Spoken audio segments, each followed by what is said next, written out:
Assalamualaikum warahmatullahi wabarakatuh. Welcome back to another episode of Once Upon a Crescent, and inshallah, today we have a A heavy topic question, a today. heavy topic, a question from a concerned mother.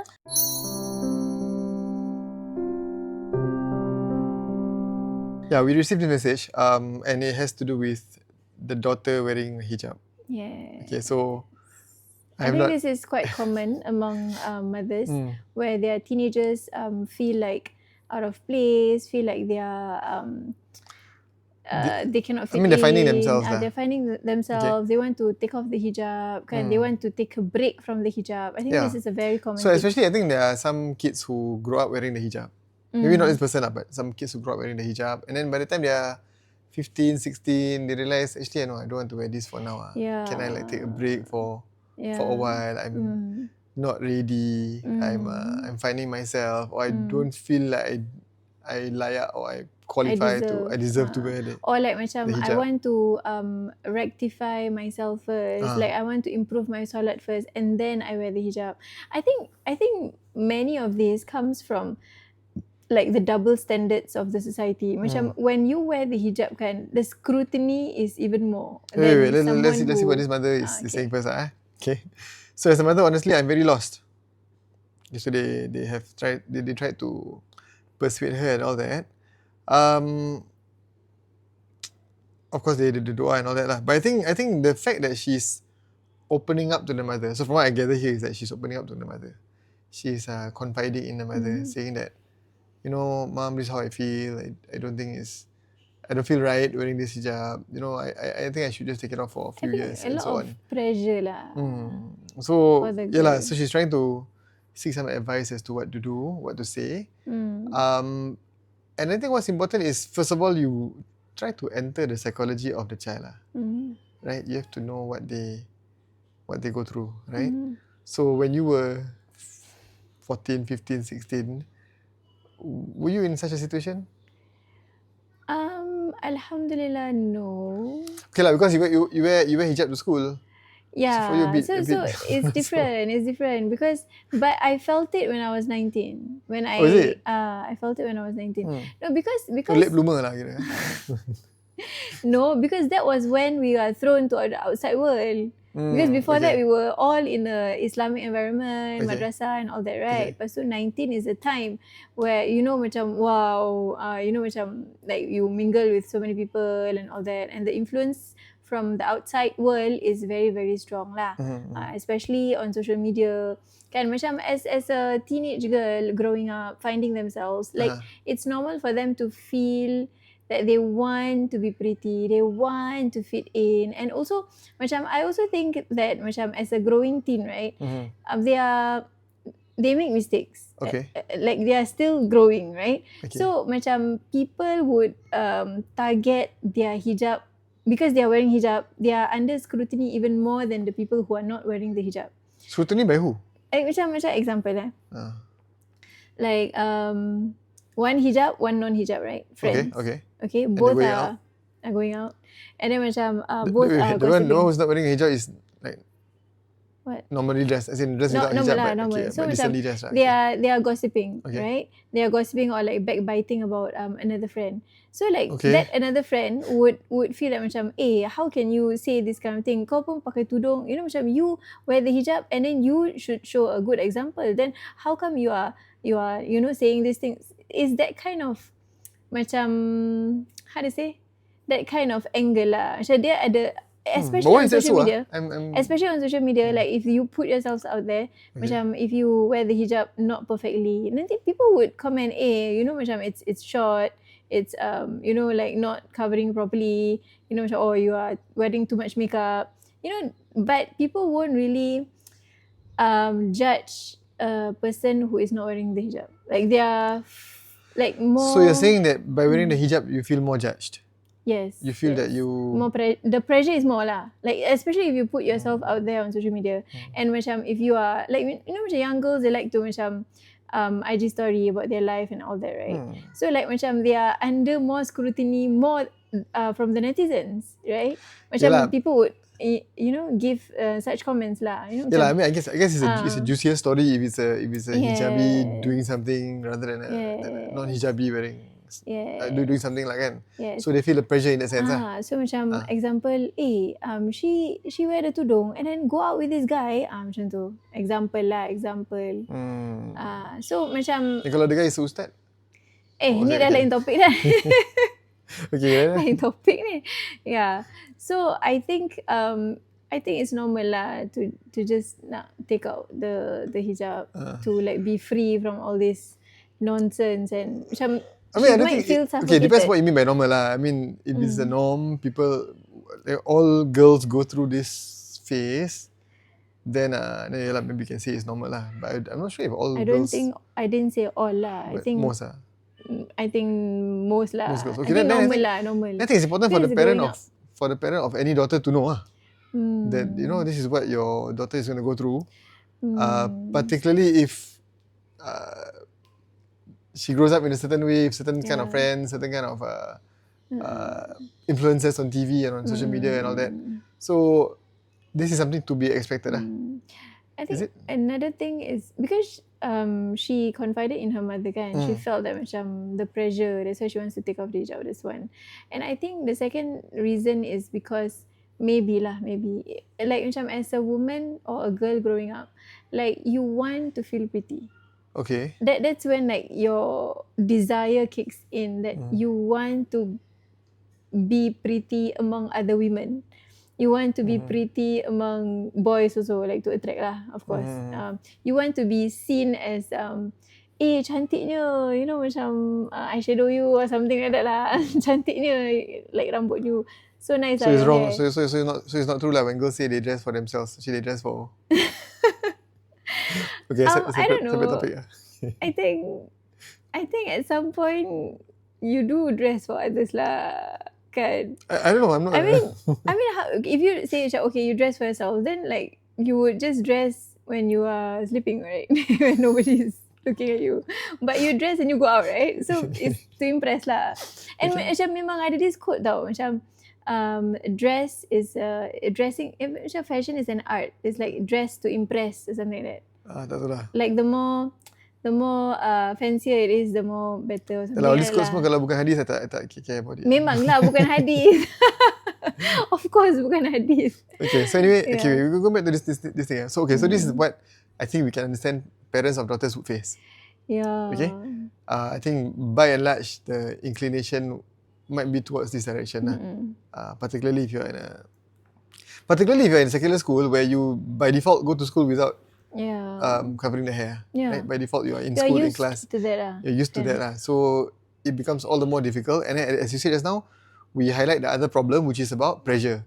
Right? Because you are dressed visibly as a Muslim, certain expectations that are not that are not placed on others are now suddenly placed on you.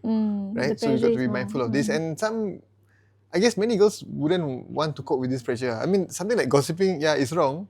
But why is it a bigger deal when a hijab-wearing girl engages in it compared to somebody else, right? So I think that's something we need to try to address lah. This is, but what's important is how. I think parents have to understand that this is one concern, right? They don't want that pressure. Are there any other concerns? And the reason why I'm asking is because I think for these parents to know how to handle the issue, you have to know first what are the problems what are the potential things so that you can actually try to address them one by one. Is there any other? I think number 3 is to fit in. Like, okay, the first one was, this is all my assumptions based on me as personal a girl growing up. Personal experience with friends who didn't wear hijab but now wear hijab. Friends who used to wear hijab but now don't wear hijab. Okay. Friends who have been wearing their whole life and friends who have not been wearing their whole life. So you're in these circles, right, of different kinds. No, I don't have people who don't wear at all. Ada. Correct. Okay, so first. I know your friend. You don't have so many friends. You only got 5 friends.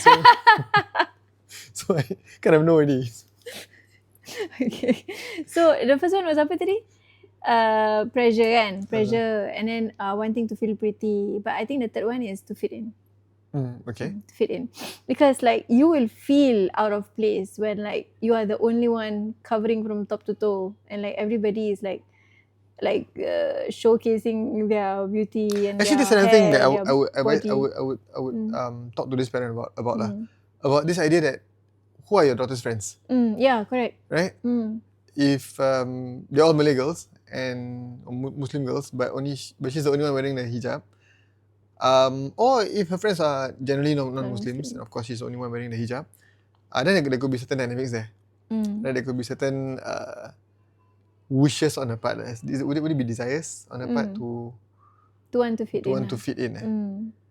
But if it's a different group of friends, then this problem doesn't arise. I believe if she sits in a group of friends who everybody wears the hijab, she won't have this problem. Because that's why I don't have that problem until I'm 19. You see, because 19 is where I was more exposed. Okay, I see. Yeah, so that's why macam I think it's not as a mother macam we don't macam suddenly say, oh, you don't be friends with these people anymore. But I don't think that's a cure. That is the remedy to wanting to fit in. That don't be friends with them so you can fit in better with this group. I don't think that's the cure. So what is the cure? Because you shouldn't be in a position to control so much your children's friends. Yeah. Like I mean, I don't know. My view is that you shouldn't be, as parents, you shouldn't tell a kid, don't make friends with this person or this person. I think because children make their own friends in school or wherever through some kind of common interest, some kind of connection. And if you want to take them away, then I think that's not right lah. But if you see the friend as bad influence, I think there are other ways to remedy this. How? Okay, maybe not bad influence. Maybe different and to the point where you don't feel like you fit in that sense. I think in that case, especially for girls, I think it's very important for the parents, the father especially, to develop in your daughter a sense of self-worth, self-esteem. Confidence. I think this is something that I don't know. What I see is many girls are very conscious. Do you agree with that? Self-conscious, how they look, how they... Yeah. And I think that... Okay, I don't know lah, I'm not a girl lah, but you can do go some way towards building their confidence. How? I mean, the things you do at home and all that, other things. How to build confidence? Normal conversations, telling them to share certain things about their lives and commenting on them, which I think is a good start for this person, because the fact that your daughter is talking to you about this means that your daughter is confiding in you. There's already a win. There's already a bond there. The connection is there. That she's not secretly taking off her hijab once she gets into goes on the lift, dalam lift car, sama.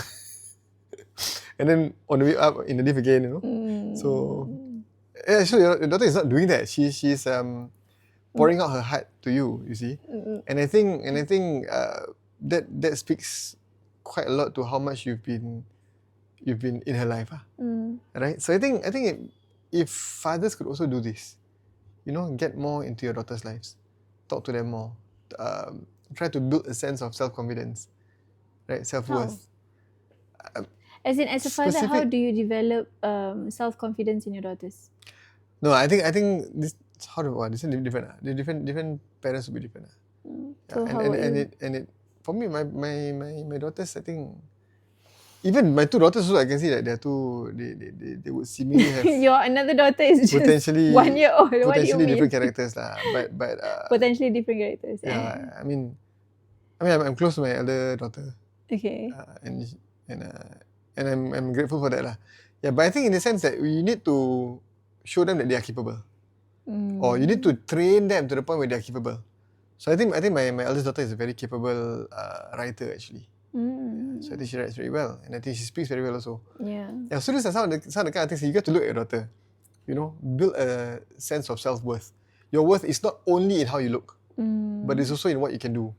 It doesn't matter lah whether you're a writer ke, an athlete ke, a debater. You got to show that my daughter is good in something. So you don't have to resort to such things to get your self-worth lah. Right? I think this is quite to me, it's quite serious. Serious? Yeah, quite serious. Because the reason why they look to this, my theory lah, why is it beauty is so important?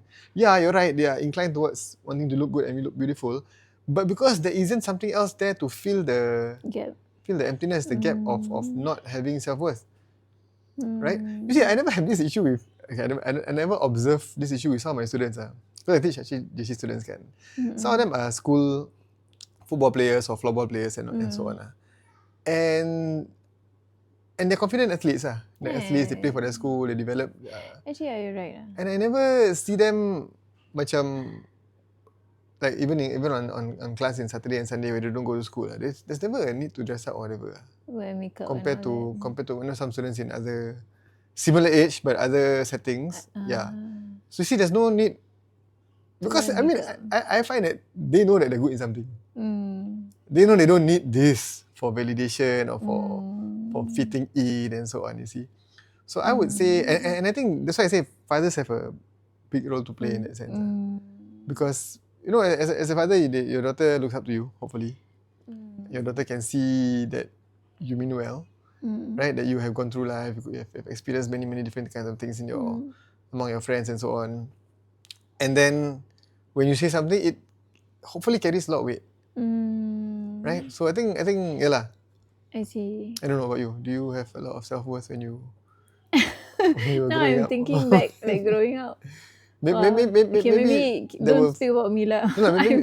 Maybe I'm not a good example for this. No, because I think that's this thing about fitting in, wanting to be with the crowd and all that lah. So I think that's probably one solution. But I think another solution, I think for me it was how to say it was knowledge. Okay. Like macam, because I also feel like macam last time when I was younger, right, simple thing, when I was sec 1, that was the time when K-pop started to emerge tau. So that apa, SHINee, this K-pop disease, SHINee, all the pretty boys lah, SHINee, apa, Super Junior. Okay lah. Yeah, basically this bands baru nak tu tau. Okay. So I wasn't really interested in the pretty boys actually. Okay, at first when dorang macam the not macam kira everybody was like fangirling them, right? Fanboying them. Wait, actually Wait. So I felt macam apa lah dorang ni. But because everybody was talking about it and they even macam do inside jokes that I don't understand. You know what I did? What? You know, macam buka aib sikit. No, I actually went back home and I actually went to YouTube, research about their life so that I could fit in and even like macam try to hafal the song so that macam I could fit in and vibe with them tau. So macam, and then after time I felt like macam I cannot fake it lah. Macam if I don't like it means I don't like it, you know. Macam, so like after time I felt like macam okay, I cannot fit in. So dah lah, I give up. But these are the things that girls do. You know, okay. And after that, alhamdulillah, I was changed to another school, which the school macam, but it's also madrasah, right? It's also madrasah, but that school macam prioritize more that there were more Quran memorization. Okay. So in order to memorize the Quran, you cannot have all this entering. You cannot be memorizing songs you cannot macam it will make it harder for you to memorize the Quran. So that's why I drop it all together. But I have a question about this K-pop thing. This K-pop obsession, right? Is it predominantly a madrasah thing? Is it? I don't know. I never see this among my students and all that. I don't think I so. I never. No lah. Their fans are like worldwide, say. No, I understand. But I'm thinking in Singapore, is it more so among the? No. Is it? I don't know. I thought it is a worldwide thing, like the whole. I think I go ask my students about their friends in school. Maybe your students are JC. No. Even when they were in secondary school, so. No. As in, maksud I like your students are JC. Maybe like the top students which is the good. I mean, how to say? They don't have time for all this. You don't know, but I observe I don't think such a trend. I don't think it's madrasah je lah. Later you can ask my sister. Yeah, so anyway, so macam these are the things that girls do to fit in. So I think one key thing is to like macam busy yourself with knowledge. Macam because with knowledge kan, you realize that macam because just now you were saying about the self-worth and the confidence, like from the Islamic perspective, I feel that if you are not enslaved to Allah subhanahu wa ta'ala, you will be enslaved to something. Okay. Because the nature of human being it clings onto something. Okay. So macam because the nature of human being, you are a slave. So if you are not a slave towards Allah subhanahu wa ta'ala, you will be a slave to something. There'll be a replacement lah. There'll be some kind of alternative. Songs, drama. So macam like you know, like you would be enslaved to something. So that's why macam if you are enslaved to this group of friends, you would try so hard to please them. And like macam you tengok macam if someone let's say Lisa from Blackpink kan suddenly have a red hair, then suddenly everybody has red hair. And yeah, she has this labubu doll obsession and suddenly so macam it's like macam you would follow the crowd blindly kan. So macam if you are enslaved towards Allah Subhanahu Wa Taala, you don't care. Like macam your friends ada red hair ke, ada labubu dolls ke, you don't care. Like because your enslavement is to Allah and you live only to please Allah Subhanahu Wa Taala. And of course, it is not easy to develop that in our children. But I also think that it is not far-fetched. Okay. It is not far-fetched. There are ways to go about doing it. There are ways to go about doing it. Like since young, daripada of course you lay down the foundation since young lah. Like the wanting to please Allah, wanting to please Rasulullah SAW, and all this is not macam in a lecture form tau. Like macam oh you have to do this, you have to do that. It's not. It's more of like a story form. What happened to the people in the past that is mentioned in the Quran that is successful? What happened to people who pray? What happened to people who tengok Sayyidatina Khadijah radhiyallahu anha? Tengok look at her. Look at how much she suffered. Look at how much she was loyal. You know macam so like how to say, make them curious and make them interested in all these stories instead of all the Disney movies that is entah apa ke benda tu kan. Kan and like K-pop and all that. So macam I feel like these things can be done since young. And if you do it right, insyaAllah, like you know macam you doa lah as a mother, you do your part to doa and tawakal, and the outcome we leave it to Allah. Actually, to add to what you said, this is what I think, if you take a step back to see what this is about, I think very often we forget the emotional component of being a human being. Okay, seems like it's relevant. What do you mean? Relevant. Okay, no, wait. So hear me out on this. Emotional component. No, go with me on this. Okay, see. Okay. First of all, we know that there's the intellectual component of the human being. Okay. Okay, so we also know about the emotional component. Okay. And very often we don't want our emotions, we don't want our desires to subdue our intellect. Yes. Okay, can. Okay. But the emotion and the desire, they have a specific purpose. Yeah. Okay, so what is this that I'm getting at? It's basically your point. So basically, to me, when they are young, you get them to feel things. Rather, I mean, you get them to reason out a few things, but don't neglect the emotional component of it. And what I mean here is, very often we are telling them what they can do, what they cannot do. Sometimes, you know, you must pray, praying is wajib, and so on. Okay, that's about the rules and regulations which they have to know. They have to know all the rukun and all that. But also tap into the emotional dimension. In other words, get them to empathize with Bilal ibn Rabah. That's what stories are for. Stories are not there to tell you things that you're supposed to remember, but also to get you to feel things. Right? Tap on children's emotional dimension. Right? Yeah. Get them to develop love for the Prophet.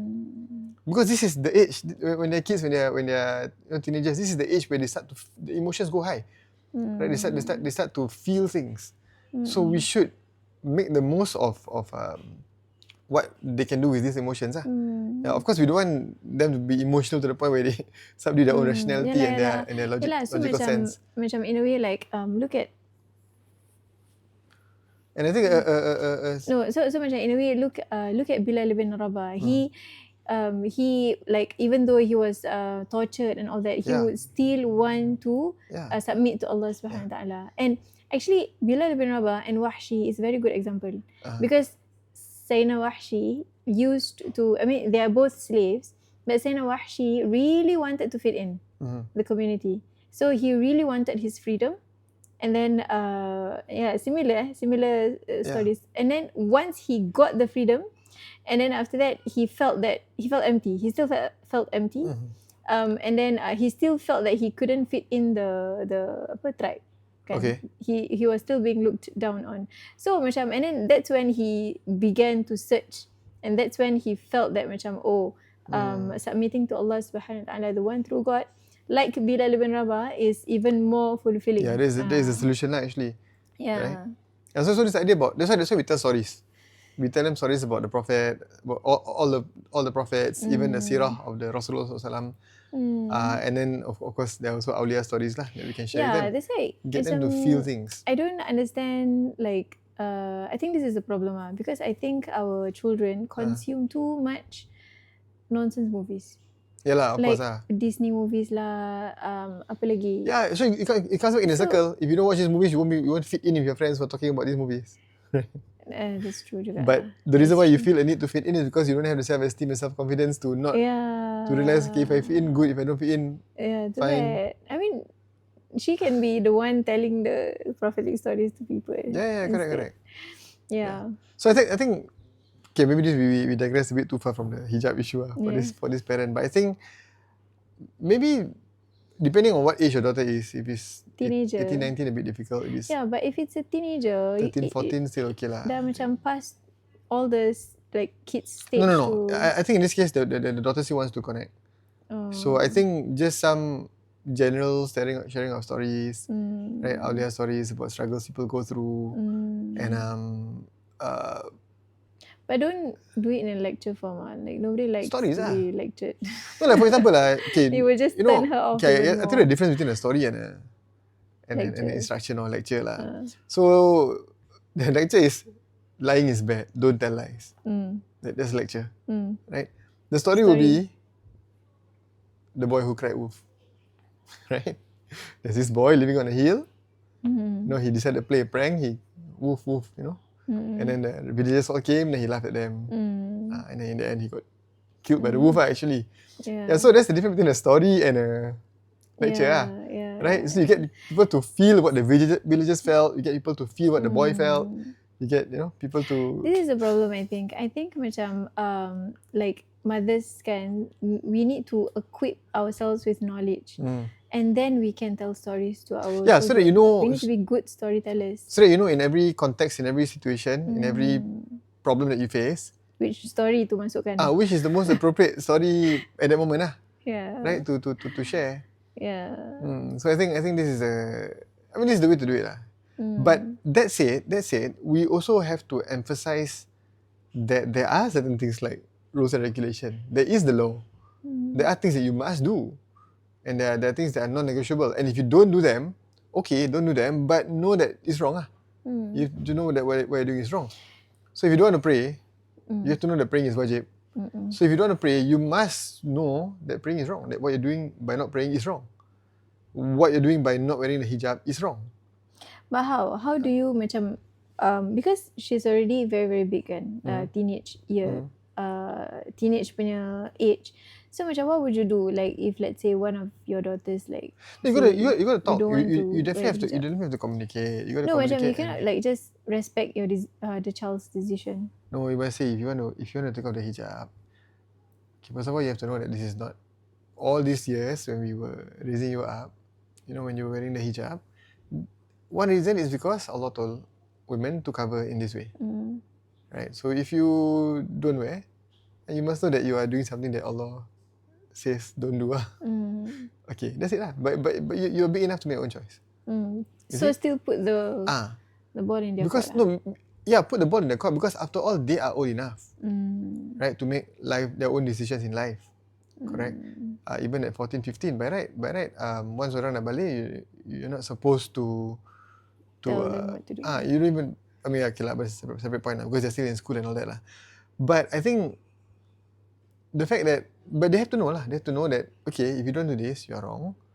Then you also have to address the problems, the problems you've identified, the fitting in problem, the wanting to look pretty problem, or don't want to be judged as much as a non-hijabi. Don't want to be. Don't want to be judged so much like my non-hijabi friend who's not being judged at all. So these kind of things lah. Which is not easy to handle, but at least you identified the problems. You see, I think one example is, and it's natural lah. You see a person wearing a hijab smoking at the side of the. Yeah. I see very often, right? When I go for class. Really? I don't know if it's the same person or not, but yeah, they always go behind anyway. Okay. So it's like maybe that's what they mean lah. They don't want to be judged lah. But I think in the first place, are you supposed to be smoking a cigarette, right? That's the thing lah. So yeah, maybe that's why she feels that it's too much judgment. I understand. In that sense lah. But I think macam an advice to this mother kan, is to don't lose, like don't keep on having faith, don't lose hope, and continue doa lah. And there's this one amalan that I heard of about Surah Taha. Like if you want to macam soften people's hearts, like before you talk to them, you recite the first 10 verse of Surah Taha. Okay. So all this, and macam mothers, your doa is mustajab. So keep praying to Allah Subhanahu Wa Taala. And I think macam as much efforts that we want to put in kan, like even Nabi Nuh pun, like you know macam the son disobeyed him. Oh, okay. Well, that's very painful, eh? Yeah, the son disobeyed him. And then like after the whole thing, after he was drowned, right, in front of his eyes, he actually called to Allah kan. Yeah. What was the verse? Yeah, it's ayat Quran. Ayat Quran, Surah Hud, ayat 45. Yeah. So he even called to Allah, Ya Allah, like macam he's part of my family, he's my son. You know macam like what happened to him? It's very painful for him. But what to do kan? And then what did Allah say? Yeah. No, some context for this. So Nabi Nuh alayhi salam was spent 900 over years calling people to Islam. Yeah. And then his own son didn't want to accept Islam. So when the flood came, so all of us know about the flood of Nabi Nuh. His son was nearby. So Nabi Nuh alayhi salam was calling him, say come on board lah. You know, we're gonna save you. Yeah. And the son said, no, I'm just gonna climb up a mountain nearby. Don't worry about me. Yeah. Basically. And then a wave. So this is all in the Quran. A wave came between them, and that's it. He didn't see his son anymore. So as a basically, father, he disobeyed the father. He disobeyed a prophet also lah. Okay. No. So the thing is that we worry a lot about losing our children, and rightly so. But when we look at what the prophets lost. Yeah. Some of the prophets lost. No, and it's in front of your eyes though. Imagine your son drowning, your child drowning in front of your eyes. Because he disobeys you. Yeah. Yes. So you see, that's why after the whole episode, the prophet asked, وَنَادَى نُوحُ رَبَّهُ فَقَالَ رَبِّ إِنَّ بْنِي مِنْ أَهْلِي. Oh my Lord, surely my son is of my family. You know, macam he's part of my family. So he's complaining to Allah SWT. Save him. وَإِنَّ وَعْدَكَ الْحَقِّ. But your promise is true, and وَأَنْتَ أَحْكَمُ الْحَاكِمِينَ. So you are the most just. You are the most just. And then after that, what did Allah Subhanahu Wa Taala say? قَالَ يَا نُوحُ. O Nuh, إِنَّهُ لَيْسَ مِنْ أَهْلِكَ. He is not from your family. Surely you are not from your family. Surely he is not from you your family. From your family. إِنَّهُ عَمَلٌ غَيْرُ صَالِحٍ. For his conduct is unrighteous. فَلَا تَسْأَلْنِي مَا لَيْسَ لَكَ بِهِ عِلْمٍ. So don't ask me for things that you don't know. Things that you don't know. إِنِّي أَعِذُكَ أَن تَكُونَ مِنَ الْجَاهِلِينَ. I give you apa ni? Refuge. I give you refuge. Yeah. Protection. Protection. Yeah.